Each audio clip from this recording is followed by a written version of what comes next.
In this video, I'm going to do an unboxing of the ASUS Transformer book T100. Now this runs an Atom processor, but it's the new Bay Trail Atom processor. And I'm really anxious to get my hands on it, so let's get to it.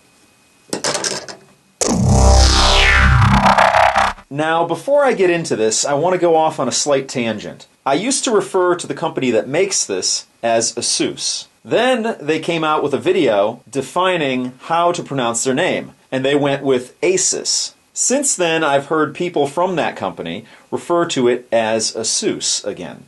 So I'm going to stick with ASUS. I know some people refer to it as ASUS, so potato potato. Actually, the name of the company comes from the word Pegasus. So technically it would be ASUS, but no one calls it that. So enough with that tangent, let's get to the business at hand here, because I'm anxious to get this thing open. Now, in my last video you saw that I did a look back on the Windows Surface RT tablet. And I actually sold that device on eBay, so I no longer have it. So this is my next great hope for a Windows device, or at least a Windows tablet device.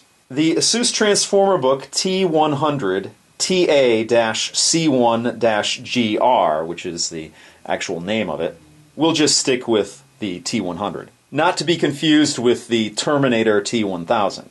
Anyway, this device runs an Intel Atom quad-core processor, which is actually a Bay Trail processor. So those are the newest Atom processors on the market. Now, I've actually owned two Atom-powered devices in the past, and they left a lot to be desired. I had an EPC, and most recently I had a Dell Inspiron Duo. Now, my year has been a very busy year, and I haven't published a lot of my videos. That Dell Inspiron Duo is one of the videos, or series of videos, that I never published, but I will publish it when time permits. In short, that device was a disaster. It was way underpowered. I love the form factor of it, where the screen actually somersaults within the bezel. But after having that device, I swore off Atom processors. But I was lured back by this device because the Bay Trail Atom processors are supposedly so much more usable than their predecessors. This tablet/netbook has 2 gigabytes of DDR3 memory. It has 64 gigabytes of solid-state storage on it. You can get supposedly a 32 gigabyte version, but I haven't seen that available anywhere. It has a 10.1-inch screen, and the kicker is that it has supposedly 11 hours of battery life. So I have high hopes for this device. Now, I got it from Amazon for about $350 shipped. Now, this device goes for $399. Unfortunately, Amazon is sold out, but if you look on the Amazon page, there's a third party selling this device for $439 right now. So somebody's trying to make a little extra money during the shortage here. Now, this device came out on October 18th. Today is October 28th, so I got it about 10 days later. I actually pre-ordered it, but I pre-ordered it late. So the stock was gobbled up by the people who had actually gotten there first, but I was fortunate enough to actually get this device. So anyway, the MSRP on this is $399. Again, I got it for $349 only because I got an Amazon credit card and they actually gave me $50 for just signing up for it. So that's a great deal. So I think I've yammered on enough. Let's open this thing up. Let me grab my trusty cutter here that my cat dropped, and let's get this thing open. Now normally, Amazon ships to me locally. I'm on the East Coast of the United States.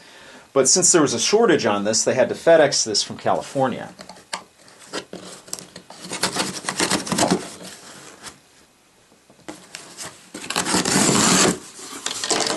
All right. Let's get this paper out of here. Pull out the box. So this is actually the back of the box. It says ASUS Industry's most complete care package. You get 1 year international warranty, 0 bright dot guarantee, so no dead pixels, 2-way free standard shipping, and 24 hours a day, 7 days a week technical support. So let's look at the front here. ASUS Transformer book, T100. Now, if you're familiar with ASUS's Transformer line, you know that it's basically a tablet device that clicks into a keyboard dock. I actually did a full review and unboxing on the ASUS ePad Transformer Prime, which was an Android tablet, and it was a great device. But this one is actually a Windows device, obviously, as you can see here. It has Windows 8.1 on it. So let's get this thing open here, and grab my cutter again, break the seal, and let's open this up for the first time. So here we go, the main event here, the ASUS Transformer book. Again, Intel quad-core processor, Atom-based Bay Trail. It has an IPS screen, so you have 178-degree viewing angles on this. It has a USB 3.0 port on it. Again, it has that detachable keyboard to it. All-day battery life, supposedly 11 hours, which is really cool. And it ships with Office, Microsoft Office Home and Student 2013. Let's put that to the side and take a look at the dock itself. Now, this is very similar to the ePad Transformer book dock in the way it looks. The only difference is that this device here it doesn't have a battery in it. It's just a keyboard, and then I guess there's a USB port on here as well, on the side here, but we'll get into that in a second. Let's put that to the side, and let's see what else is in the box here. We've got some documentation, and then an Office license product key, which I can't show you, but it's there. Here is a USB cord here, and here is the wall plug here. It's got your ASUS branding there. It's where you plug in the USB. Typical wall plug. And I think that's pretty much it. That's everything in the box. So let's start with the keyboard here. Let's get this plastic off of here. I'm going to try and do it the least destructive way I possibly can, because this will find its way on eBay one day. Probably not today or tomorrow, maybe next year, maybe the year after. Depends how much I like it. Anyway, the first thing is the feel of it. You have a texture on the front, sort of like a brushed aluminum texture. I believe everything is plastic, though. You have HDMI branding over here. You have Intel Inside branding, and of course your Energy Star branding as well. You have your trackpad down here, which is clickable at the bottom. You have your two areas down here, where you have a right and a left mouse click. You have a little bit of a rubber bumper there, so when you close the device, you're not going to have scratching. You also have it on the sides here, two little ones there. And then you have your keyboard here. So let's feel what it feels to type on it. Not so bad. The keys are small in height, and as I can see here, the shift key is pretty small. And generally, I hate small shift keys, but we'll see how that works in practice. When I use, because I do touch type basically, I never look at the keyboard. When I hit the shift key, sometimes I hit the up arrow key, but we'll see how that works out again in practice. Again, like I said, looks like it's an all plastic construction. It is a sort of a gunmetal gray, again with your brushed aluminum texture here. You can actually feel it. Up here is the mechanism where the tablet actually hooks in. You have two guide areas there, and then the actual dock connector there. This button here is to release the tablet. Now again, this keyboard does not have a battery in it. It's just a keyboard and a USB port here, which is your USB 3.0 port here. Other than that, there's nothing on the left, nothing on the front, nothing on the right, and the back, of course, you have your hinge mechanism here. On the bottom of the device, it's sort of a somewhat of a rubberized feel to it. You have your Windows 8 branding there, and then you have your 4 rubberized feet. Very simple. Next up, we have the tablet itself. So let's get this out of the plastic here.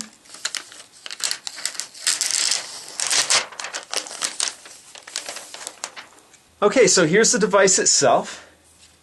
Looks really nice. You have your ASUS branding up here. You have a 1.2 megapixel webcam here. It's only front facing. There is no rear facing camera on this device. Now this is a 10.1 inch IPS panel, and the resolution is 1366 by 768.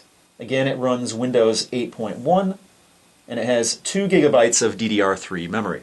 Now this is a full Windows device. This is not a Windows RT device. There's an x86 processor in here, just in case you're not familiar with what an Atom processor is. You get 64 gigabytes of internal storage, and then ASUS offers web storage. I don't remember exactly how much that is, but they do offer free storage with the purchase of this device. It supports 802.11, A, G, and N Wi-Fi, and it has Bluetooth 4.0. It has a 31 watt-hour battery, again supposedly up to 11 hours. And this tablet weighs 1.2 pounds. With the dock, it weighs 2.4 pounds. The dimensions are 10.4 inches by 6.7 inches, and the thickness is 0.93 inches. So if I had to, I could palm this device easily. It's a good size. If you watched my previous video on the Windows Surface RT tablet, I did say that working on that device over long periods of time would be cramped.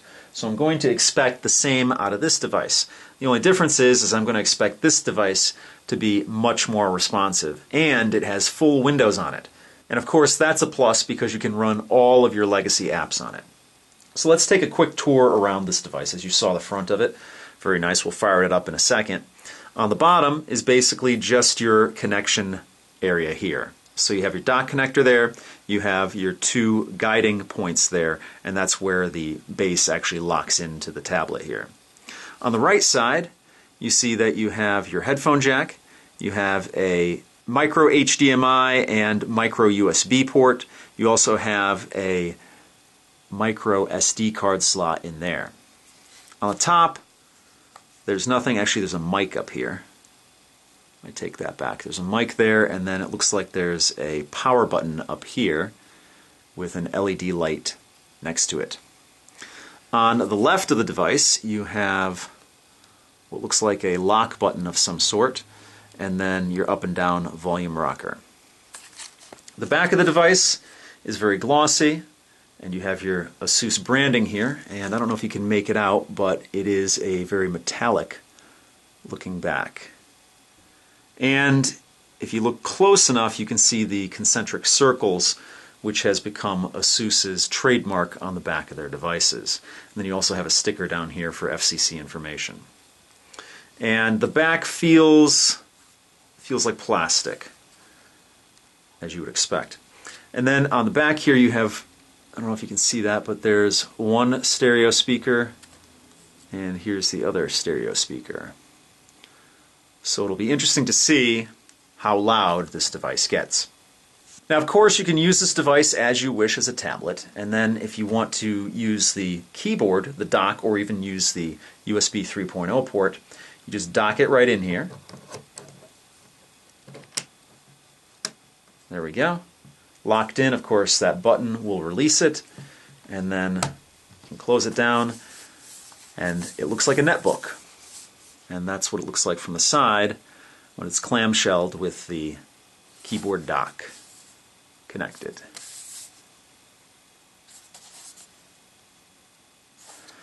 So let's open this thing up, and interestingly, when you do open the device up, the hinge, which doesn't have any rubberized feet on it, but it does have these little feet areas here, it actually moves the keyboard up a little bit, so it gives it more of a slant. And this, by the way, is as open as the device gets, which should be sufficient. Alright, as you can see, the device did not come with a charge on it, so I'm charging it up right now through the micro USB port. That's a micro USB 2.0 port. Now, just a quick correction before I do fire this up. This is the power button up top, but below the volume rocker is actually a Windows key. It's not a lock key, it's a Windows key. You also have it here on the keyboard. Of course, you always have a Windows key on a Windows desktop or laptop, so that way you can get to your start menu as well. So anyway, we're a little off center here because my cord isn't reaching too far, but let's hope that it has enough of a charge that I can fire this up. So let's see what it looks like for the very first time. There we go.